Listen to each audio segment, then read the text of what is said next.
À l'instar des pays qui aspirent à l'émergence, la Côte d'Ivoire a compris que pour atteindre cet objectif, l'économie ne doit plus dépendre seulement des matières premières. Le thème diversification économique pour réduire la dépendance aux matières premières en est l'illustration parfaite. Thème choisi dans le cadre du panel, le premier des 6 qui marque le déroulement des travaux du 5e Forum des marchés émergents sur l'Afrique. En présidant cette session, le vice-président ivoirien Daniel Kablan-Duncan s'est félicité de la pertinence de cette invite à mettre l'accent sur la diversification de l'économie pour atteindre l'émergence.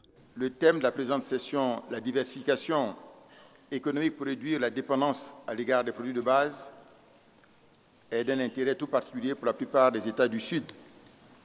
Mais surtout, il est d'une actualité toute brûlante. Force est de constater, fort malheureusement, que près de 40 ans après, la détérioration des termes de l'échange continue d'influencer négativement et significativement la capacité de développement de nos États.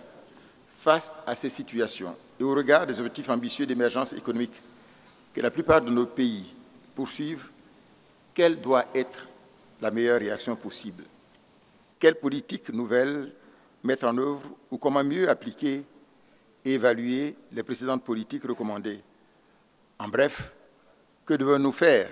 Devant ces interrogations, la diversification et encore la diversification de l'économie s'offre comme la clé pour mettre la fin à notre dépendance à l'égard des matières premières naturelles.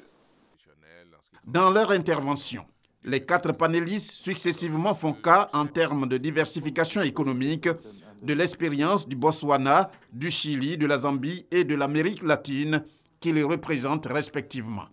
On retient, grosso modo, des différents exposés que la diversification de l'économie, qui nécessite à la fois la stabilité politique et la stabilité économique, passe par la transformation des produits de base, comme par exemple le café et le cacao pour faire allusion à la Côte d'Ivoire.